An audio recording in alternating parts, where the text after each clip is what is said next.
Ya kalau saya lihat lucu aja semua ini. Yang saya lihat ini kayak partai-partai cari capres, cari cawapres, cari pasangan partai. Tapi semuanya nanti bermuaranya ya harus dapat izin dari presiden. Kalau presiden tidak setuju ya tetap nggak bisa. Bagaimana dengan pemilu yang sudah di depan mata ini tanggal 14 Februari? Ya kita lihat aja nanti. Bisa nggak ini pemilu? Kalau menurut Pak Ketua? Nggak yakin saya. Nggak yakin. Gimana mau yakin? Nggak yakin saya. Seberapa yakin Pak Ketua bahwa oposisi ini tidak akan mendapatkan ruang dalam Pilpres 2024? Nah, kalau kita sudah lihat cara-caranya seperti ini, dari mana mau dapat? Coba aja lihat kita. Mau Bahkan kandidasi pun Pak Ketua nggak yakin dapat. Kan maksudnya daftar sebagai calon dan kemudian jadi calon nggak yakin. Saya kok nggak yakin ya.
Assalamualaikum warahmatullahi wabarakatuh. Sobat RH sekalian, jumpa lagi kita di channel yang keren ini. Keren. Ya, sobat RH sekalian. Nah, saya kebetulan lagi di kediaman dinas Ketua DPD Lanyala Mataliti. Tapi lengkapnya Lanyala Mahmud Mataliti. Assalamualaikum warahmatullahi wabarakatuh, Pak Ketua. Waalaikumsalam warahmatullahi wabarakatuh. Oke. Jadi Pak Ketua sebenarnya mengundang silaturahmi saja, nggak mood katanya wawancara. tapi saya paksa wawancara karena sudah lama kita tidak mendengar perkembangan Ketua DPD. Pak Ketua, pertanyaan pertama yang paling umum adalah apa mood Pak Ketua terhadap kondisi politik terakhir saat ini? Ya kalau saya lihat lucu aja semua ini. Yang saya lihat ini kayak partai-partai cari capres, cari cawapres, cari pasangan partai. Tapi semuanya nanti bermuaranya ya harus dapat izin dari presiden. Kalau presiden tidak setuju ya tetap nggak bisa. Jadi ya partai-partai ini ya harus tahu diri lah. Jadi intinya seperti itulah. Iya, ini kan menarik ya. Dapat restu dari presiden. Padahal presidennya sendiri cuma petugas partai. Mohon maaf ya. Iya. Kok bisa ya? Ini kan paradoks. Di satu sisi di partainya dia dianggap petugas partai. Tapi di partai lain dia justru menjadi pemberi restu. Itu gimana bisa begitu, Pak Ketua? Ya nggak tahu, tanya sama presiden. Kok bisa jadi begitu? Gimana ceritanya? Kan tanya sama presiden. Ya, dan anehnya ya partai-partai juga nurut. Partai-partai ya disitulah wibawanya presiden. Oke. Wibawanya Pak Jokowi. Ya kalau kita mau bicara dari sisi positifnya ya itulah kelebihan Pak Jokowi. Iya. Tapi kalau dari sisi negatifnya apa dong? Kalau sisi negatifnya ya katanya partai-partai ini mandiri. Kok diatur sama presiden? Harusnya presiden ini kan sebagai pemimpin negara ya. Harusnya dia melindungi semuanya, kemudian dia mengatur semuanya. Yang harus presiden laksanakan pertama kali itu adalah berbuat keadilan. Hmm. Dengan adanya calon presiden ini hanya dari partai-partai itu, saya sudah menilai Pak Jokowi ini masih belum bisa beradil melakukan keadilan terhadap rakyatnya sendiri. Karena apa? Yang bisa calon presiden ini hanya partai-partai. Dan itu pun harus 20% kursi. Harus 20% kursi. Nah terus rakyatnya yang seperti orang-orang independen yang tidak punya partai, padahal dia punya dukungan, terus tidak bisa mencalonkan presiden. Bagaimana? Nah inilah yang harus dirubah, ini sistem yang sekarang ini. Mumpung belum ada pemilu ya. Dari dulu saya kan sudah bilang sama Pak Jokowi, kasih keluar dekret aja. Kasih keluar dekret, setelah dekret di adendum, sambil menunggu adendum, silakan Pak Jokowi diperpanjang.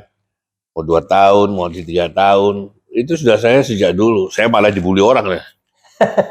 Malah dibilang ini kok kasih. Saya bilang loh, kita ini mau kasih kesempatan Pak Jokowi untuk memperbaiki sistem. Karena sistem ada yang sekarang ini bukan salahnya Pak Jokowi, salahnya yang kemarin-kemarin. Nah kita kasih kesempatan Pak Jokowi untuk memperbaiki sistemnya ini. Karena dengan adanya sistem yang diperbaiki ini, akhirnya Pak Jokowi bisa melaksanakan adil terhadap rakyatnya. Pak Begitu. Ketua ya, terlepas dari apa yang disampaikan Pak Ketua ya, kita sudah tahu bahwa kembali ke Undang-Undang Dasar 1945 dan lain sebagainya. Tapi saya ingin mengingat kembali apa yang diperjuangkan mengenai presidensial threshold 0%. Ya. Kan ketua DPD Mentok sudah kita. kemudian anggota-anggota DPD Sudah plus mentok semua. Termasuk kelembagaan Mas Refli DPD, kan? ya, termasuk saya Iya, sudah mentok kan? Nggak bisa. itu mengajukan presidensial threshold Ngajukan ke JR. MK. Iya, ditolak. Tapi kan tadi Pak Ketua bicara Presiden Jokowi harus memperbaiki sistem politik. Iya. Kan mudah sekali kalau dia mau keluarkan perpu penghapusan presidensial threshold itu Iya. hari ini. Iya. Justru itu. Malah saya lebih baik Pak Jokowi ini kasih keluar dekret daripada perpu. Perbaiki seluruhnya. Oke, artinya not only presidensial threshold, Iya, seluruhnya. seluruhnya. Jadi yang adendum itu, saya juga banyak diserang sama anggota DPD. Bahwa Pak Ketua, kalau kita kembali kepada Undang-Undang 45, berarti DPD ini hilang. Iya. Selalu itu saya yang diteror sama teman-teman. Karena teman-teman ini belum pernah saya jelasin. Tapi alhamdulillah akhir-akhir ini setelah saya jelasin, yang kita katakan adendum itu adalah itu ditambahkan, diperbaiki. Misalkan kita kembali kepada Undang-Undang Dasar 45, berarti kembali kepada MPR. Di dalam MPR itu terdiri dari utusan golongan, utusan daerah, dan DPR. Ya. Utusan golongan itu siapa? Itu utusan golongan itu harus kita tulis itu bahwa itu adalah golongan-golongan profesional, ormas-ormas, keagamaan, kemudian kaum buruh, kaum tani, itu masuk di utusan golongan. Kemudian utusan daerah. Utusan daerah ini siapa? Itulah Kerajaan dan Kesultanan Nusantara, tokoh-tokoh adat. Ini semua diutus, ada yang diutus, ada yang dipilih. Lah yang dipilih ini siapa? Selama ini kan sudah dipilih adalah anggota DPR, dari partai politik. Dan DPD. Dan DPD dari perorangan. Nah ini di adendum, kita ini masuk dalam satu kamar dengan DPR, di situ terdiri dari partai politik dan non-partai dan perorangan. Nah, oke, seperti pemilu 55 kan? Nah, disinilah yang yang usulan saya kepada Presiden Jokowi nanti, termasuk teman-teman itu, kita akan mengusulkan ini. Kemudian kami sudah bikin acara konsensus kerajaan kemarin tanggal 23 Juli. Semua kerajaan itu sudah bersepakat bahwa kita harus kembali kepada utusan daerah. Karena dulu kemerdekaan itu salah satunya kan harus punya wilayah. Yang punya wilayah itu kan Kerajaan dan Kesultanan Nusantara. Selama ini mereka dilupakan. Nah ini yang harus kita kembalikan. Apalagi yang di adendum, misalkan pada saat kemarin sudah ada MK. Oke, MK kita pertahankan, nggak ada masalah. KY kita pertahankan, nggak ada masalah. Tapi kan diperbaiki sistem ini harus diperbaiki semua. Jadi pada saatnya nanti, ya kalau orang selalu curiga, nah, Pak Jokowi berarti nanti bisa diperpanjang. Itu urusannya Pak Jokowi, itu urusannya rakyat nanti di MPR. Bisa jadi iya, bisa juga tidak. Kan tergantung MPR. Kalau MPR-nya menolak, bagaimana? Jadi desainnya itu Pak Ketua ya, MPR nanti terdiri dari anggota-anggota DPR. Anggota DPR itu ada yang dari partai politik, ada yang dari perseorangan. Kemudian utusan daerah itu kerajaan-kerajaan Nusantara. Iya. Utusan golongan-golongan tadi, golongan tani, golongan nelayan, iya, profesional, pokoknya golongan-golongan yang bisa ke dokter, ada pengacara, di masyarakat. Iya. Dan mereka lah yang kemudian membentuk MPR. Ormas keagamaan, membentuk MPR. Betul. Sementara kelembagaan DPD sudah tidak ada lagi karena melebur ke DPR kan? Kita melebur ke DPR. Iya, sebagai calon perseorangan. Oke, nanti mungkin ada fraksi perseorangan atau apa itu soal lain. Terserah lah, pokoknya dicarikan jalan lah. Nah, itu jadi DPR itu tidak melulu hanya partai politik. Oke. Itu gitu. Tahun 955 sobat daerah sekalian, sebenarnya kita memberikan kesempatan kepada calon perseorangan juga sebenarnya. Dan ada calon perseorangan yang terpilih. Ya, itu di urutan 28 itu bangsawan dari daerah Jawa. Kemudian itu untuk pemilihan legislatif ya. Berarti kan legislatifnya kan cuma DPR kan? MPR kan lembaga tertinggi lagi berarti. Harus. Oke. Harus. Bagaimana dengan pemilihan presidennya, Pak Ketua? Pemilihan presidennya dipilih di MPR ini. Oke. Dari semua itu, utusan golongan, utusan daerah, termasuk DPR. Oke, jadi harus milih presiden. Jadi di dalam MPR nanti ada utusan daerah satu fraksi sendiri berarti, utusan golongan satu fraksi sendiri, kemudian partai-partai politik bergantung berapa jumlahnya misalnya, plus. Jadi jumlahnya anggota DPR sama utusan golongan dan utusan daerah itu sama. Oke. Jadi penjelmaan rakyat itu ada di sana gitu. Oke, jadi utusan daerahnya misalnya 500, berarti golongan dan utusan daerahnya 500 juga, 250. Termasuk kita masuk ke juga fraksi ABRI, fraksi TNI Polri harus masuk untuk itu masuk golongan juga. Masuk golongan dia. Oke, jadi 500 itu yang dipilih saja. Terdiri dari partai politik dan perseorangan. Oke.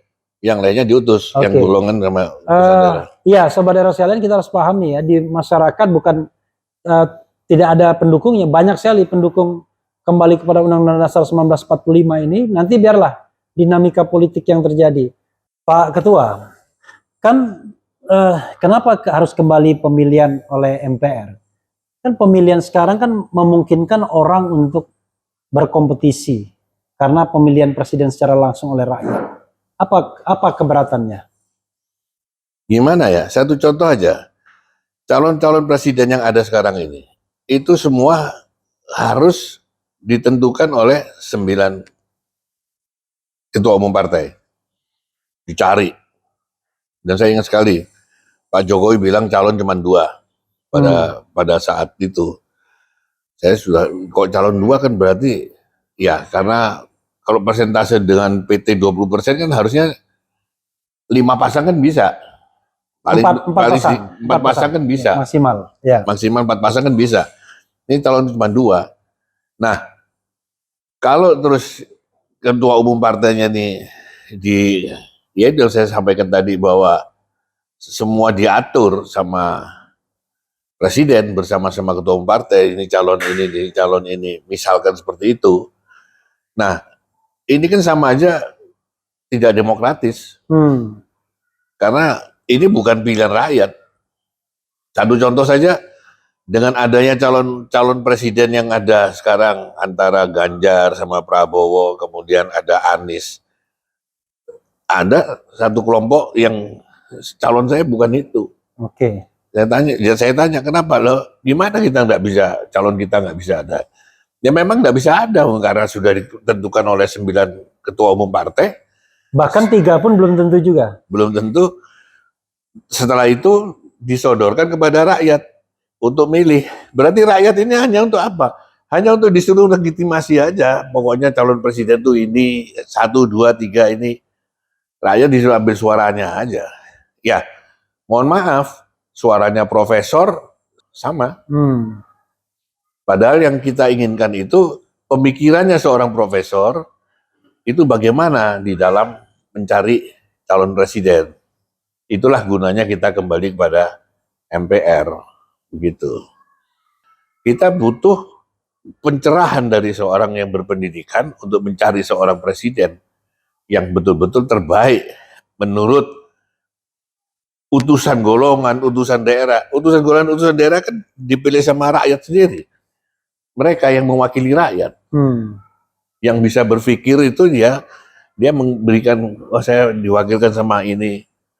Itu yang harus kita pikirkan. Tapi sekarang nggak bisa. Semua dipatok dari partai politik. Nah, sudah calon yang di ini, 1, ini, 2. Udah suruh milih. Ya udah. Rakyatnya terus mau ngapain? Suruh ke TPS. Ada yang ngasih sangu dia datang, ada yang nggak ngasih sangu dia nggak datang, kan biasanya begitu. Hal-hal seperti ini kan nggak boleh ada. Nah itulah yang kita itu harus berpikir yang lebih jernih ya, mencari pemimpin. Ya mudah-mudahan lah, ini harapan saya Pak Jokowi mau kembalikan kepada penjelmaan rakyat itu ada di MPR. Kemudian presiden itu adalah mandataris MPR, berarti presiden itu adalah petugas partai. Itu nggak ada. Presiden harus petugas rakyat supaya kedaulatan rakyat itu ada. Kalau nggak ada kedaulatan rakyat, semua kedaulatannya partai. Terus rakyatnya jadi kecil. Padahal rakyat ini pemilik negara loh. Nah itu yang harus kita pikirkan. Caranya bagaimana ya? Saya cuma bisa berdoa aja. Kita partai nggak punya kekuatan, kita bukan orang partai. Berdoa mudah-mudahan terjadi perubahan. Ya mudah-mudahan Allah memberikan yang terbaik untuk bangsa Indonesia. Amin. Sesuai dengan pendiri bangsa, cita-cita pendiri bangsa. Nah itu yang kita harapkan sekali. Jadi supaya nggak ada lagi seperti sekarang. Ada yang kecewa sama Pak Jokowi, ada yang pendukungnya Pak Jokowi, akhirnya jor-joran. Yang pendukungnya kumpulkan massa sebanyak, yang anunya juga begitu. Akhirnya kan kita sama-sama berkeluarga, sama-sama saudara di dalam rakyat Indonesia ini terpecah sendiri. Yang menikmati siapa? Ya orang luar yang menikmati. Kita ribut sendiri di sini, orang luar rampok terus kita. Isi kekayaan bumi kita ini disedot begitu aja seperti dan ada 1-2 orang yang nyambut. Nah iya, ada nikelnya habis, sekarang mau ketambahan lagi batu bara, ketambahan pasir lagi ini kan kayak begini ini kan enggak mensejahterakan rakyat, malah menyengsarakan. Nah, ini yang harus kita pikirkan bersama lah. Lalu pertanyaannya adalah, kan sekarang ini persiapan pemilu Pak Ketua, ya. Dan kalau kita hitung berapa bulan lagi pencoblosannya, prosesnya sudah kan? Iya. Bagaimana dengan pemilu yang sudah di depan mata ini tanggal 14 Februari? Ya kita lihat aja nanti, bisa nggak ini pemilu? Kalau menurut Pak Ketua? Nggak yakin saya. Nggak yakin. Gimana mau yakin? Nggak yakin saya. Nggak yakinnya kenapa Pak Ketua? Banyak sekali unsur-unsur yang saya masih bertanya-tanya dengan satu partai politik yang mengajukan kasasi. Oke. Itu belum ada jawaban. Muldoko ya? Bukan Muldoko, yang PT Partai Prima. Oke, Partai Prima. Oke. Dia kan masih menang kasasi, ya. Sekarang dia kalah di Di PT. masih kasasi. Kasasi kita nggak tahu. Oke. Ya kan?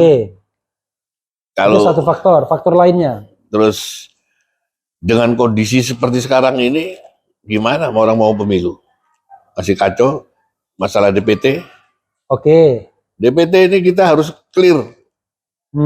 Kan orang bilang, ini tidak clear, 52 juta nggak sedikit loh itu. Ya, yang di race kemarin Iya, ya, ada itu harus civil society. harus sebelum dia ditetapkan harus diperiksa betul. Oke, 2 DPT. DPT. Apalagi Pak Ketua? Ini capres-capres ini gimana ceritanya ini? Kenapa cerita capres-capres ini? Nah, ya lihat aja nanti bisa punya cawapres nggak? Kita kan nggak tahu. Asal comot.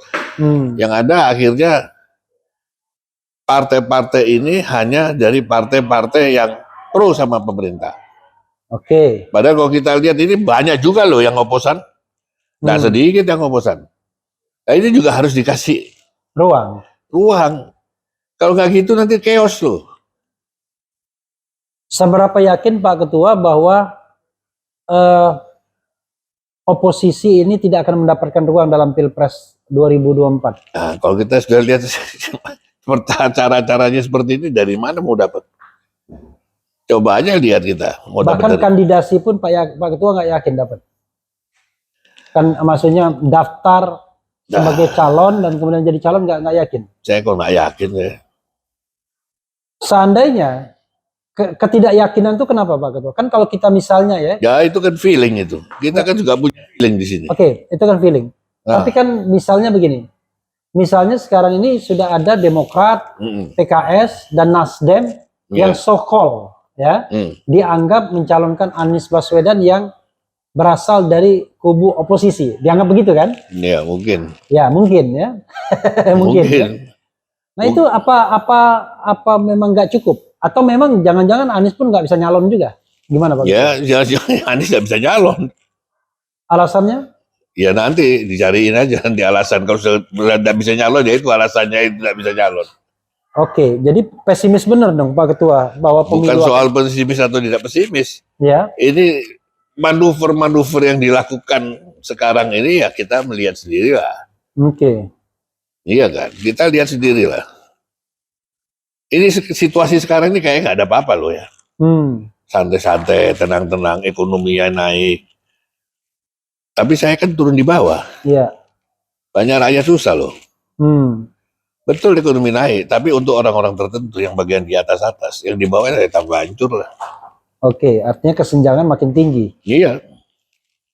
Jadi teman-teman saya itu yang kontraktor-kontraktor yang biasa dapat kerjaan, nggak bisa jadi kerja. Artinya kalau ekonomi naik tuh harusnya mereka kerja semua. Cuman di piramida atas. Di atas saja. Tapi tidak ke bawah. Nggak ke bawah. Pak Ketua, jadi apa skenario yang sebaiknya dilakukan? Kalau saya menyelamatkan bangsa ini. Gini, Pak Ketua yakin bahwa bangsa ini sedang sakit, sedang punya masalah, yakin. sedang meriang gitu?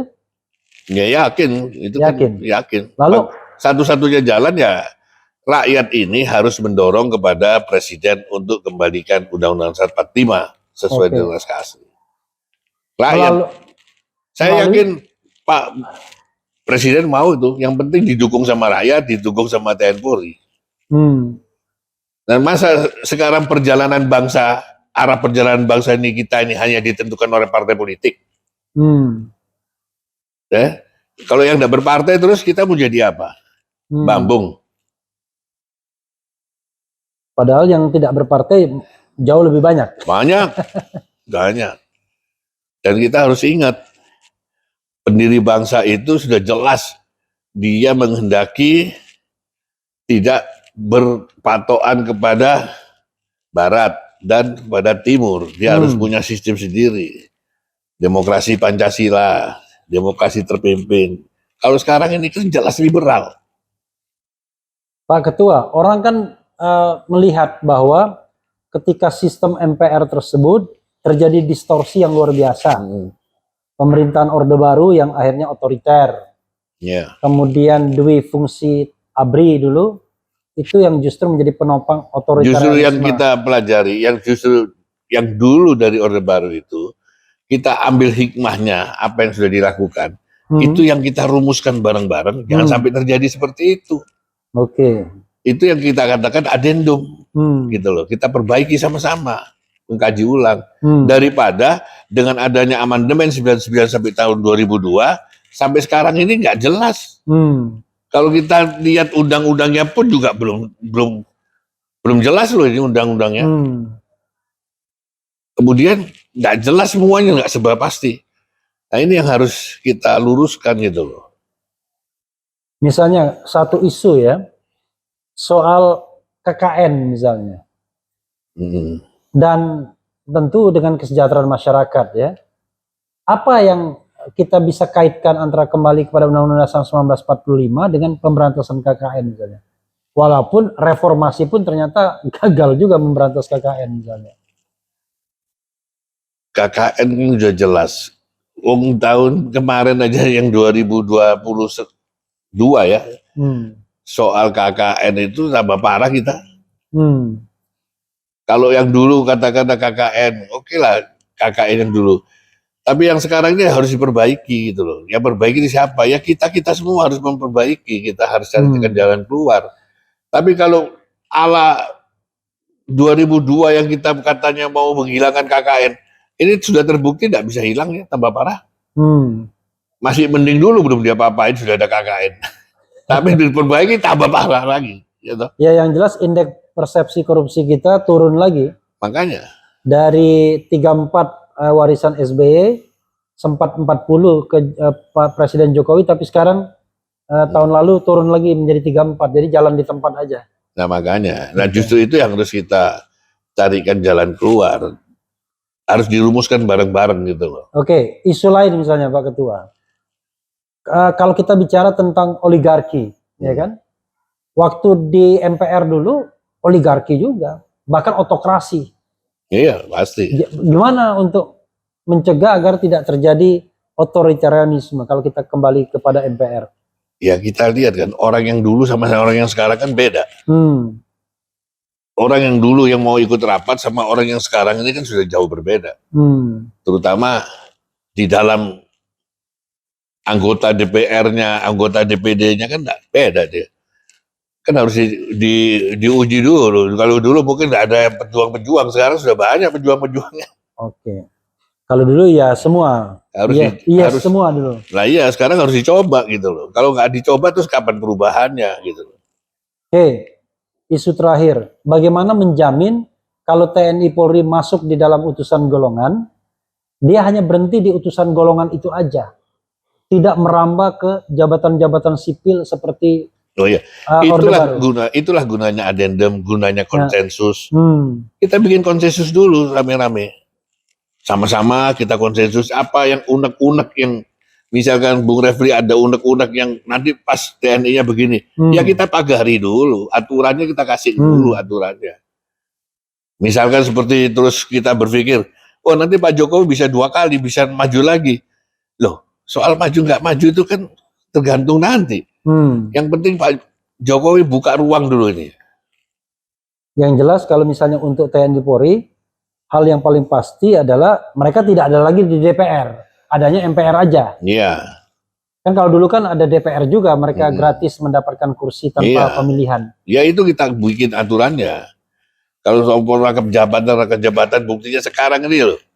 Seorang menteri ya, seorang dirjen, dia bisa jadi komisaris di mana-mana. Wakil menteri jadi komisaris di mana-mana. Wakil menteri BUMN jadi komisaris utama BUMN. Nah, coba. Wakil menteri hal seperti kayak begini kan nggak boleh ada gitu loh. Oke. Ini yang harus kita perbaiki. Pak Ketua, closing statement. Apa saja unek-unek yang mungkin Pak Ketua belum sampaikan? Silakan. Saya sangat berharap sekali Pak Presiden ini tetap mengeluarkan dekret, kemudian diadendum berbareng-bareng, kemudian sambil diadendum silakan Pak Jokowi perpanjang. Mau di 2 tahun, 3 tahun, seperti omongan saya waktu di Solo, saya nggak akan cabut karena yang ada di dalam otak saya ini akan memperbaiki bangsa. Kita perbaiki semua sambil ditunggu sama Pak Jokowi selama 2 tahun mempersiapkan pemilu akan datang. Pemilu legislatif ya? Pemilu legislatif termasuk pemilihan presiden. Pemilihan presiden kan MPR? Iya. Oke. Kan MPR juga, pemilu kan juga MPR. Oke. Di MPR. Disiapkan sambil menata, misalkan lebih cepat dia selesai, 1 tahun katakan lebih baik.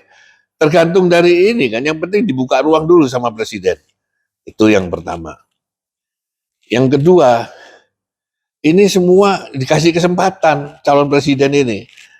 Baik itu oposisi maupun itu yang pro sama pemerintah harus ada kesempatan. Jangan semua calon presiden itu hanya dari semua bekas anak buahnya Pak Jokowi. Nah ini nggak boleh. Kalau ini sampai terjadi, saya yakin rakyat itu kelihatannya aja diam-diam. Ini pasti chaos. Pasti ribut nanti. Karena apa?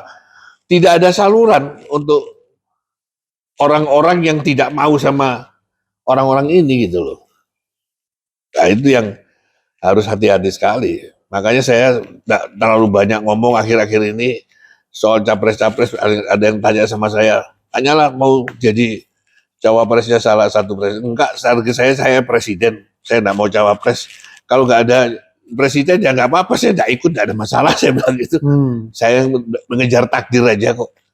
Saya sekarang sudah bersyukur, saya seperti ini sudah bersyukur. Dan nanti dukung sini, oh enggak, saya tidak akan dukung siapa-siapa. Karena saya sudah sebagai anggota DPD, saya harus netral, tidak mendukung siapa-siapa. Segituin aja. Supaya kita nol, jangan sampai, oh dulu Pak Nyala kan dukung Pak Jokowi. Oh iya, dulu kan saya belum jadi ketua DPD, sekarang saya sudah jadi ketua DPD, saya tidak mungkin dukung siapa-siapa. Begitu. Jadi banyaklah yang harus ada pencerahan kepada rakyat. Saya sudah keliling kok ke universitas, ke kerajaan, ke pesantren, bahwa DPD ini, di Surabaya pun juga kita minta, DPD ini harus dikasih ruang bergabung dengan DPR menjadi anggota DPR dari perorangan. Dan ini sudah pernah ada di Afrika Selatan. Sekarang sudah ada. Itu juga kita lagi mau kita panggil itu yang ahlinya itu, mau kita undang untuk dia jabarkan bagaimana ini. Nggak usah takut. Kan orang bilang, oh partai politik nggak mau, belum tentu nggak mau. Siapa tahu untuk bangsa kan partai politik juga lebih senang, bisa jadi kan. Gitu. Iya, Sobat Era sekalian, itu tadi dari Lanyala Mahmud Mataliti, Ketua DPD. Dan yang paling membahagiakan di Republik ini adalah kalau kita bebas mengemukakan pendapat dan tidak dikriminalisasi. Enggak lah, masa soal pendapat dikriminalisasi. Nah, soalnya banyak yang berpendapat dikriminalisasi kan, kriminalisasi menyebarkan berita bohong lah, ya kan, menyebarkan kebencian dan lain sebagainya. Tetapi tentu tidak untuk anggota-anggota DPR dan anggota-anggota DPD, apalagi ketua DPD, karena mereka punya hak imunitas tentunya untuk menyampaikan sesuatu dalam rangka kepentingan masyarakat. Tetapi mudah-mudahan ini juga berguna dan juga bisa untuk masyarakat banyak sehingga demokrasi kita terus tumbuh. Apapun jalan yang nanti kita ambil, apakah jalan terus sekarang atau jalan seperti yang dikatakan Pak Lanyala, kembali kepada Undang-Undang Dasar 1945. Wassalamualaikum warahmatullahi wabarakatuh. Cia.